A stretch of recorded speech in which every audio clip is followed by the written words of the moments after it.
අයිබෝන් මම අද මේ ඇවිල්ලා ඉන්නේ ටෙල් මැගීඩෝ වලට. ටෙල් මැගීඩෝ දැන් මේ පැත්තේ පේනවා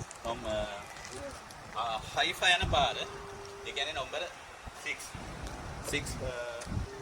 අංක 6 මහා මාර්ගයේ තියෙන අර පැත්තේ. සහ එතනින් තව ටිකක් එහාට ගියාම නම්බර 65 තිබේරිය යන පාර පේනවා.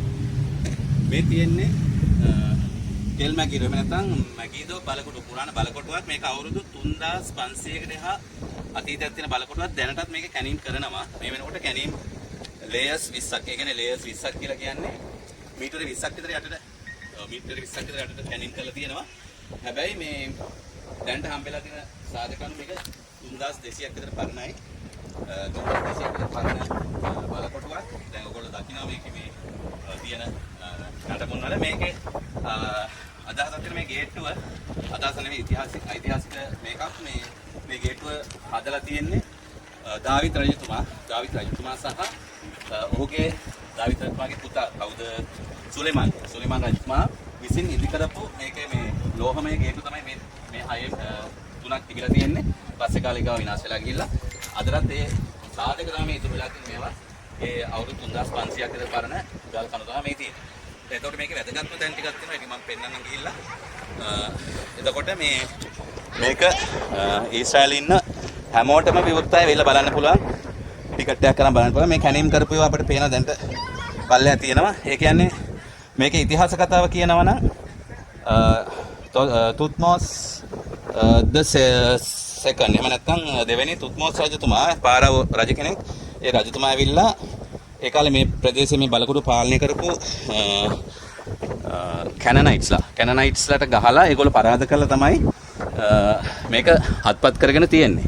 අපි තව ඇතුළට ගිහිල්ලා ඊටු බලන්න තියෙන දේවල් ටික පෙන්වන්න. ඉසුතියි.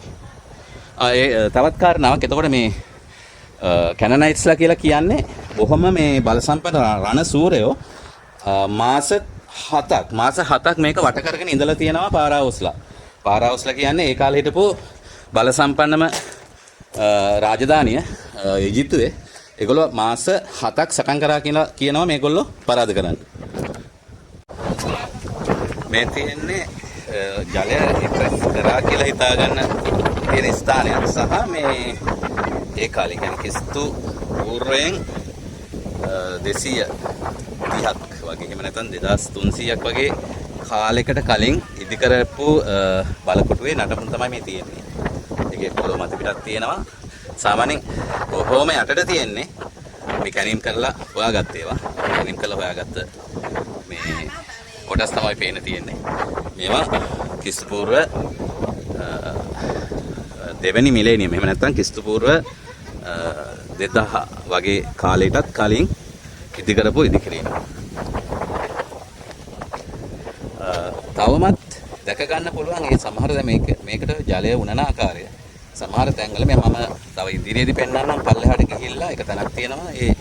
මේක මාස 7ක් බලකොටුව වට කරලා තියෙද්දිත් පාරාවොස්ලා මේගොල්ලෝ ජලය නැතුව මිය ගිහිලා නැහැ. ඒ ජලය ලබාගෙන තියෙන්නේ මේ ජස්විල් වැලිය එකෙන් එන උල්පත් වලින් කියලා තමයි කියන්නේ.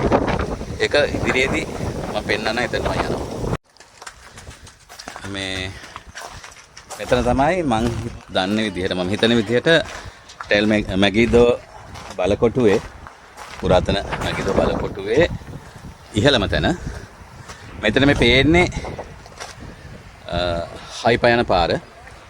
මේ හයිෆා යන පාර මේක ගිහිල්ලා අංක 6 මහා මාර්ගයටත් වැටෙන්න පුළුවන්.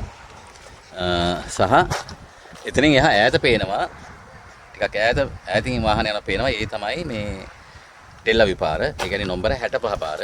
ඉස්සර ওই පාරට තමයි කියලා තියෙන්නේ වයාමාරිස් කියලා.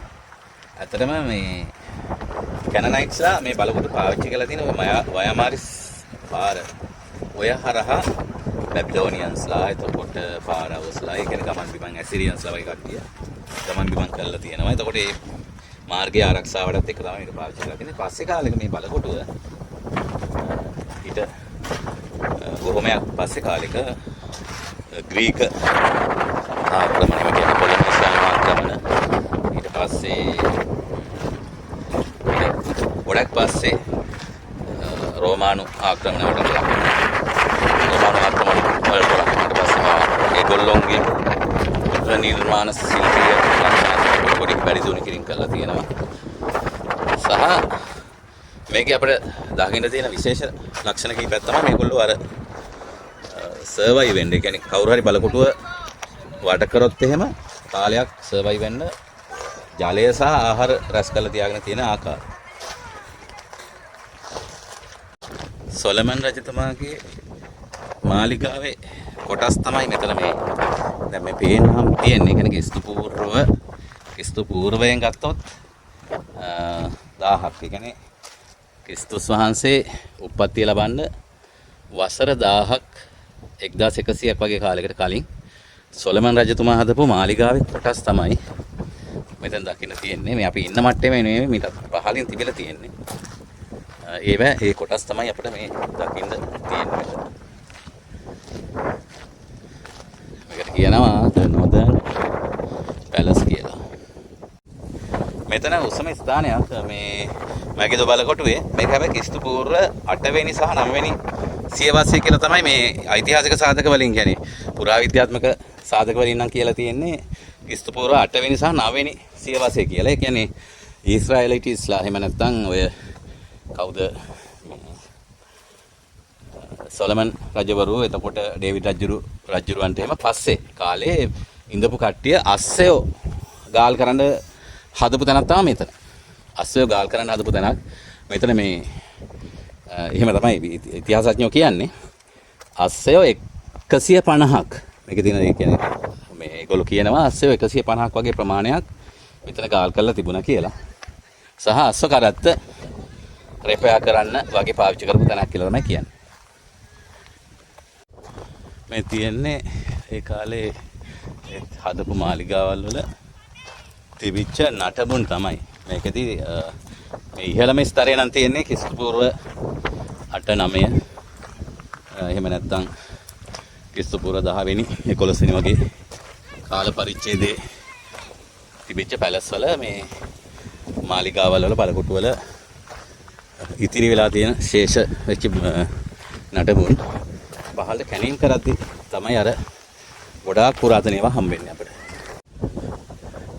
මෙතන තියෙනවා තවත් ජලය රැස් කරගන්න පාවිච්චි කරා කියලා හිතන්න පුළුවන් ලිඳක්. මේක මීට වඩා ගොඩාක් නඹුරට තියෙන දී කාලේ. ඒකට බහින්නත් හරි ගස්සලා තියෙනවා. මේක මං හිතන්නේ මේක තාම කැණීම් කරලා නැහැ. කැණීම් කරන ගමන් තියෙන්නේ. මේක මීටත් වඩා ගොඩාක් ගැඹුරට තියෙන්නේ නැති. ඒ කියන්නේ බලකොටුවේ හිටිය සියලුම දෙනාගේ ජල අවශ්‍යතා සඳහා යොදාගත්ත ලිඳක් කියලා විශ්වාස කරනවා. අර ඒක බහින්න පියගන්න පෙලක් වගේ තියෙනවා. පඩිපෙල් වගේ තියෙනවා කොනේ. පැහැදිලි බලනකොට පේනවා ඒක.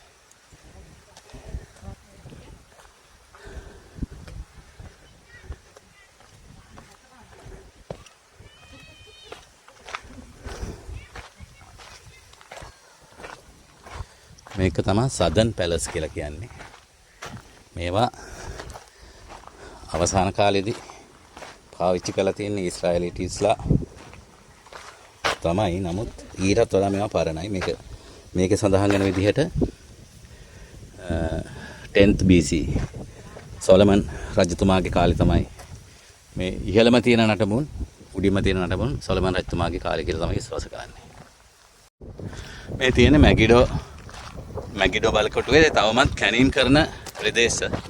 මේවා තාම කැණීම් කිරීම සඳහා කැණීම් අවසන් කරලා නැහැ. කැණීම් කරගෙන යනවා මේගොල්ලෝ.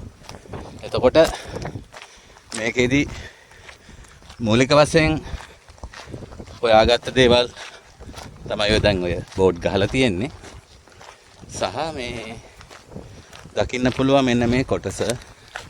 මේවත් ක්‍රිස්තු පූර්ව 18 වෙනි 19 වෙනි සහ 20 වෙනි සතවර්ෂවල තිබිච්ච නාට්‍ය අවශේෂ තමයි පුරාවිද්‍යාත්මක සාධක. ඒ කියන්නේ මේගොල්ලෝ අර තමන්ගේ දාවිද් රජතුමාගේ සහ සොලමන් රජතුමාගේ දේවල් විතරක් නෙමෙයි එතනින් එහාට ඉතිහාසෙ පාව මේගොල්ලෝ ගලපලා පෙන්නනවා. මේක සිටි ගේට් එක මේක පරණ සිටි ගේට් එක. අර මුලින් මම පෙන්නපු සොලමන් සහ දාවිත් රජවරු සවි කරපු ගේට්ටු නෙමෙයි. මේවා ක්‍රිස්තු පූර්ව 18 වෙනි 19 වෙනි සහ 20 වෙනි සතවර්ෂ වලට ඉතිහාසයක් තියෙනවා මේවට. ඒ කියන්නේ කැනනයිට්ස්ලා. කැනනයිට්ස් කාලේ කරපු ඉදිකිරීම තමයි. ඒ කියන්නේ බ්‍රෝන්ස් ඒජ් එක. එතකොට යකඩ ආයුධ හොයාගෙන නැහැ. තඹ සහ වෙනත් ලෝහ වර්ග වලින් තමයි අවියායුධ පවා නිෂ්පාදනය කරලා තිබිලා තියෙන්නේ.